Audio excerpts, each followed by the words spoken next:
कमाल ये है कि दुनिया के सारे मजहब सब जानते हैं ये दुनिया कैसे बनी थी, कैसे मिटेगी, मरने के बाद क्या होगा, इनको सब इल्म है। इनको किसी को डायनासोर होते थे पहले ये नहीं पता था, किसी को नहीं पता।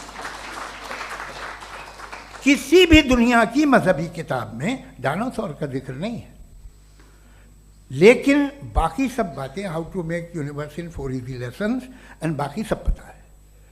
जिसको सब पता है वो गड़बड़ है। हम में ये इंकिसार, ये ह्यूमिलिटी होनी चाहिए कि हम ये कहें कि हमें ये बहुत सारी बातें नहीं मालूम, लेकिन हम उनकी परस्तिश ना करना, अपनी लाइल्मी को की परस्तिश ना करें, हम उसे पता लगाने की कोशिश करें। जिस दुनिया में आप बैठे हैं सर, ये हॉल जो है, ये इलेक्ट्रिसिटी जो है, ये माइक जो है, जिस हवाई जहाज से आप आए थे, वो जिस कार से आप यहाँ आए हैं, ये सब उन लोगों की बनाई हुई है जिन्होंने सवाल किए थे। ये दुनिया जिसमें आप आज आराम से हैं, ये उन लोगों की बनाई है कि जिन्होंने सवाल किए थे, और हर स्टेज पे इन सवालों को मकरूह कहा गया था, गलत कहा गया था। आप जरा तारीख पढ़िए, एक बड़ी दिलचस्प किताब है बर्ट्रैंड रसेल की, जिसमें उसने रिलीजन एंड साइंस कि कब से रिलीजन जो है साइंस के अगेंस्ट है, और हद तो ये है कि भाप के इंजन के खिलाफ थे, स्टीम इंजन के भी खिलाफ थे, और फतवे हुए उन पर, वेटिकन ने दिए। तो ये हमेशा, अभी जैसे ही ये राइट विंगर आते हैं अमेरिका में पावर में, तो वो जो अपना ये क्या बोलते हैं उसे, सीड क्या बेटे, सीड क्या जो, हाँ नहीं सीड जो होते हैं जिन पे जी, नहीं भाई, वो जो ह्यूमन बॉडी के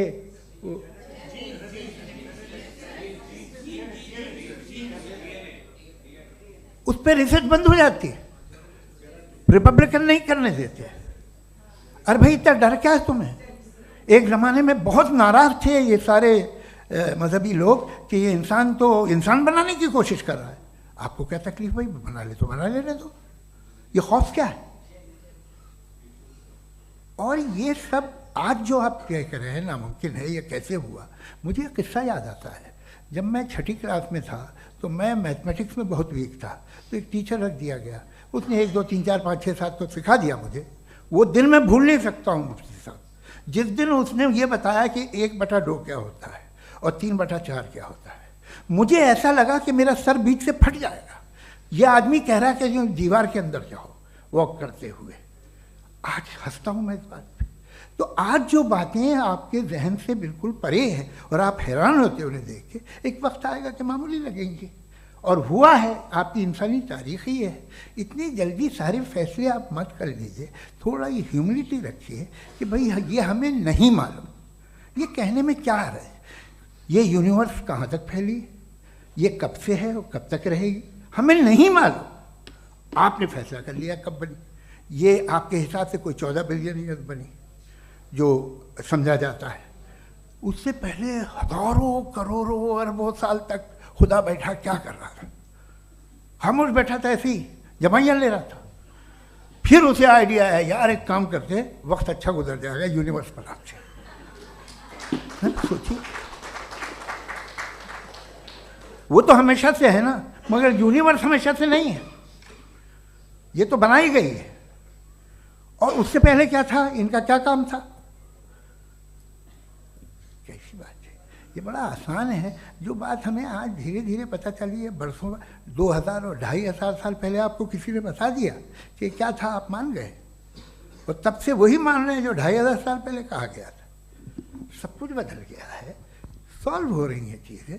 अभी साइंस बिल्कुल दावा नहीं करती, या कोई फिलोसफर ये दावा नहीं करता कि हमें सब मालूम, बल्कि वो कहता है कि हमें जितना मालूम होता है उससे ये मालूम होता है कि हमें कितना कम मालूम।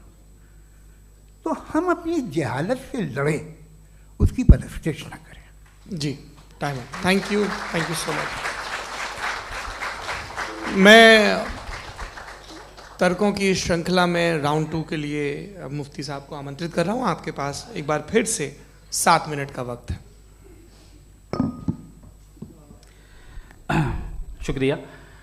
जनाब जावेद अख्तर साहब कई मर्तबा दोहरा रहे हैं कि फ़ेथ का मतलब बताइए, फ़ेथ का मतलब बताइए। मैंने बता दिया, फ़ेथ सही भी होता है, गलत भी होता है। और आज हम फ़ेथ पे बात नहीं कर रहे, हम ट्रुथ और डज गॉड एग्जिस्ट पे बात कर रहे हैं। क्या डज गॉड एग्जिस्ट, ये ट्रुथ यानी गॉड है या नहीं है, इसमें से दोनों ट्रुथ क्या है। अब आप उसे फेथ कह लें, बिलीफ कह लें, नॉट माई बिजनेस। उसके बाद आपने कहा कि भाई सवाल करने से मजहब रोकता है। मैं कहता हूं जो रोकता है वो रोकता होगा, मैं नहीं रोकता, बल्कि सवाल करें, सवाल करना चाहिए। सवाल कर करके तो हम आगे बढ़ते हैं, तरक्की करते हैं, और इसीलिए मैं आज यहां पे आया हूं। लेकिन सवाल सिर्फ खुदा से नहीं होगा, आपसे भी होगा। सवाल एथिज्म से भी होगा, सवाल सिर्फ मजहब से नहीं होगा, सबसे होगा। और आज मैं सवाल करूंगा और उम्मीद है कि आप जवाब देंगे। अभी तक आपने वैसे कॉन्टिंजेंसी आर्गुमेंट का कोई जवाब नहीं दिया है। चलें, आपने कहा यूनिवर्स के बारे में इटर्नल क्यों नहीं बोल देते। ये चूंकि लॉजिकली पॉसिबल ही नहीं है कि यूनिवर्स इटर्नल हो। यूनिवर्स एक कॉन्टिंजेंट चीज है जो टाइम एंड स्पेस के पाबंद है, टाइम एंड स्पेस से बाउंड है। जो टाइम एंड स्पेस से बाउंड होगा वो कॉन्टिंजेंट होगा, जो कॉन्टिंजेंट होगा वो उसकी बिगिनिंग हुई होगी, जिसकी बिगिनिंग हुई होगी वो इटर्नल नहीं हो सकता। ये तो कॉमन सी बात है। आपने कहा कि किसी मजहबी किताब में डायनासोर का जिक्र नहीं है। अफसोस कि आज तक किसी मैथमेटिक्स के किताब में मुझे डायनासोर का जिक्र नहीं मिला। तो इसका मतलब मैथमेटिक्स की किताब बेकार है? नहीं, उसका वो टॉपिक नहीं है। रेवलेशन का और मजहबी किताबों का टॉपिक ये नहीं है कि आपको आके बताए साइकिल कैसे बनाते हैं, या आकर ये बताएं कि जो है डायनासोर कब था। वो तो मोरालिटी सिखाने आया है, गॉड के बारे में बताने आया, नॉन फिजिकल रियलिटी की हकीकत को सिखाने के लिए आया। रिलीजियन साइंस को रोकता है? नहीं रोकता। अगर रोकता है तो गलत करता है। रिलीजियन साइंटिज्म को रोकता है, जिसमें हमारे जावेद साहब मुब्तला हैं। साइंस और साइंटिज्म में फर्क है। साइंटिज्म यह है कि आप समझें कि साइंस और साइंटिफिक मेथोडोलॉजी ये नॉलेज को हासिल करने का वाहिद सोर्स ऑफ नॉलेज है। यह है साइंटिज्म। हम इसे रिजेक्ट करते हैं। हम साइंस को तो तरक्की करते हैं। भाई आप हमारी पूरी तारीख कर लें, पढ़ लें तो आपको पता चल जाएगा। बहरहाल ये अलग टॉपिक है। उसके बाद इन्होंने एक लफ्ज़ कहा, वेटिकन ने फतवा दिया। वेटिकन का फतवे से कोई ताल्लुक नहीं है, दोनों कॉन्ट्राडिक्टरी अल्फाज हैं। उसके बाद उन्होंने कहा कि भाई हमें नहीं मालूम। अगर नहीं मालूम तो क्लियरली कह देना कि नहीं मालूम है, इसमें क्या हरज है। तो वही तो मैं कह रहा हूं ना कि आप कह दें कि नहीं मालूम, लेकिन क्लेम क्यों कर रहे हैं कि गॉड एग्जिस्ट नहीं कर रहा है। आप कह दें नहीं मालूम है, हो सकता है हो सकता ना हो, लेकिन आप क्लेम कर रहे हैं। The moment you say God does not exist, this is a claim, and now the burden of proof is upon you too, जैसे हमारे ऊपर है। और क्यों है मैं बताता हूं, क्यों है ये भी मैं बताता हूं। फिलोसॉफिकली जो क्लेम होता है ना, सिर्फ ये नहीं होता कि इंसान कहे पॉजिटिव क्लेम करे और नेगेटिव क्लेम करे तो बर्डन ऑफ प्रूफ नहीं है। आप मिसाल के तौर पे मैं कहूं कि फुला उस कमरे में कोई नहीं है, मैंने एक नॉलेज का क्लेम किया है। उस कमरे में कोई नहीं है, मैंने एक नॉलेज का क्लेम किया। या तो मैं कहूं मुझे नहीं पता, हो भी सकता है नहीं भी हो सकता है, this is not a claim. लेकिन जब मैं कह रहा हूं कि वहां कोई नहीं है, या मैं कह रहा हूं वहां कोई है, दोनों क्लेम है और दोनों के ऊपर बर्डन ऑफ प्रूफ है। हमारे ऊपर भी बर्डन ऑफ प्रूफ है। मैंने कंटिंजेंसी आर्ग्यूमेंट दिया, इसे तोड़कर दिखाइए। आखिरी चीज, इन्होंने कहा कि खुदा दुनिया बनाने से पहले 150 साल पहले या करोड़ों साल पहले क्या कर रहा था। अरे हजरत, चलें बहरहाल मैं जवाब दे देता हूं। आप हमारे रिस्पेक्टेड पर्सनालिटी हैं, अगर आप नहीं होते तो मैं इसे एंटरटेन ही नहीं करता। टाइम, ये 100 साल पहले या 100 साल बाद, पहले बाद में अभी, ये वो अल्फाज हैं जिनका ताल्लुक टाइम से है। टाइम शुरू ही हुआ है यूनिवर्स की बिगिनिंग के बाद, तो उसके पहले खुदा क्या कर रहा था? सवाल इलॉजिकल है, ये फेलेसी है। यानी आप ये कह रहे हैं कि यूनिवर्स के बनने से पहले खुदा क्या कर रहा था? टाइम के बनने से पहले, पहले का ताल्लुक टाइम से, टाइम उस वक्त था ही नहीं, तो ये सवाल ही इनवैलिड है खुदा के ताल्लुक से। दूसरी चीज, आर्ग्यूमेंट ऑफ कंटिंजेंसी जो मैंने आपके सामने पेश की है, आपने बार बार ये प्रूफ किया और ये कह रहे हैं कि गॉड ऑफ गैप्स। देखिए, पहले नहीं मालूम था, साइंस ने कर दिया। सिंपल की मिसाल से मैं समझा देता हूं। जिस गैप्स की आप बात कर रहे हैं ना, साइंस उन गैप्स को जिन चीज के जरिए भी प्रूव करेगा वो कॉन्टिंजेंट ही होगा, अब चाहे वो फोर्स हो, मैटर हो या एनर्जी हो। लिहाजा सवाल हमारा उस वक्त भी वैलिड होगा जब तक कि आप नेसेसरी बीइंग पे ना आ जाएं, और इन्फिनिट रिग्रेस पॉसिबल नहीं है of causes in practical world, तो जाहिर है कहीं रुकना पड़ेगा, जहां रुकेंगे वही खुदा है। दूसरी चीज, आपने ये कहा, क्या कह रहा था मैं, किस पॉइंट को? What? Oh no, after that, just now.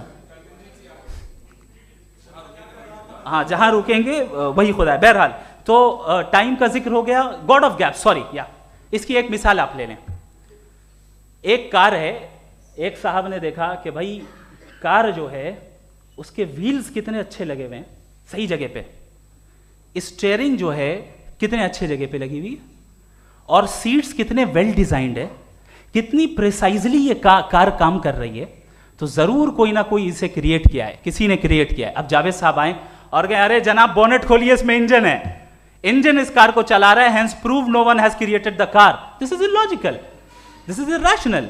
आपने इंजन के जरिए उस गैप को तो साबित किया, लेकिन क्या उससे कार की जो क्रिएशन है और उसका जो क्रिएटर है ये इम्पॉसिबल हो जाए? ऐसा पॉसिबल है? उसका सवाल खत्म हो जाए, ऐसा पॉसिबल है? नहीं। आपने गैप्स को फिल करके, कॉन्टिंजेंट चीजों से गैप्स को फिल करके हमारे ऑब्जर्वेशन को और ब्रॉड कर दिया।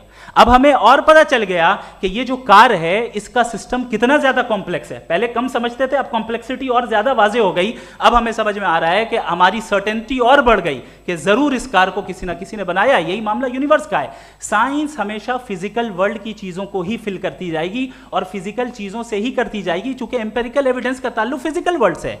आप साइंस के जरिए मेटाफिजिकल रियलिटी को कभी साबित नहीं कर सकते। ये रॉन्ग टूल का इस्तेमाल करना है। ये वही काम है कि आप मेटल डिटेक्टर से प्लास्टिक डिटेक्टर करने चलें, जो कि जाहिर है सही नहीं है। Thank you.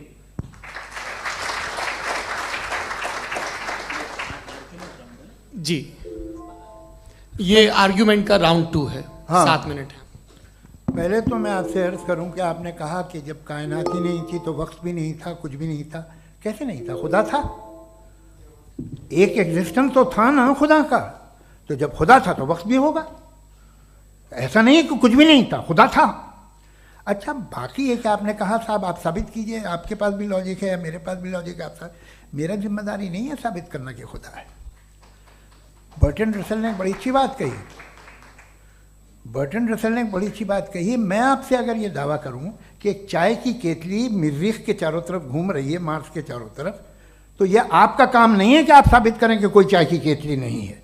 ये मेरा काम है, मैंने दावा किया है। ये दावा तो मजहबी लोग करते हैं कि खुदा है। मैं क्यों साबित करूं कि नहीं है? जब तक आप मुझे कन्विंस नहीं कर देंगे मैं नहीं मानूंगा। आपकी जिम्मेदारी है, मेरी जिम्मेदारी नहीं है। दोयम ये कि ये जो आप कह रहे हैं, जो गैप्स हैं, ये गैप जब जब किसी मजहब को चैलेंज करते हैं, जब ऐसा कोई बात आती है तो हंगामा हो जाता है कि जब वो चैलेंज करें किसी फेथ को। ये तमाम साइंस जो है इसे मुख्तलिफ जगहों पे मुख्तलिफ वक्तों में मजहब ने रोकने की कोशिश की है। ये किताब है religion and science, Burton Russell की, पढ़िएगा, अच्छी लगेगी आपको। तारीख ही है साइंस, मजहब की साइंस से उसका यही रिश्ता है। अच्छा, अब ये हम सोचें कि बहरहाल ये वजूद जो है मजहब और ये बिलीव इन गॉड इंसान को बेहतर बना देता है। तो एक काम कीजिए, हिंदुस्तान वर्ल्ड का नक्शा लीजिए और मार्क कीजिए कि रिलीजन कहाँ कहाँ ज़्यादा है, कहाँ कहाँ, चाहे वो लैटिन अमेरिका हो या मिडल ईस्ट हो या फार ईस्ट हो या हिंदुस्तान के वो इलाके जहाँ मजहबियत ज़्यादा है। रख दीजिए नक्शा अलग। अब दूसरा नक्शा कि कहाँ कहाँ नाइंसाफ़ी, रिप्रेशन, औरतों के हुकूक की पामाली, जुल्म, डिक्टेटरशिप कहाँ है, नक्शा एक ही होगा। तो आप मुझे बताएं कि जो इसका तरकीब इस्तेमाल क्या है। खुदा का तरकीब इस्तेमाल तो बताइए। आप छोटी सी दवा सड़क पे बेचते हैं, उसकी भी तरकीब इस्तेमाल बताते हैं। इसके इस्तेमाल से तो फ़ायदे नहीं हुआ किसी को। जो सारे के सारे खराब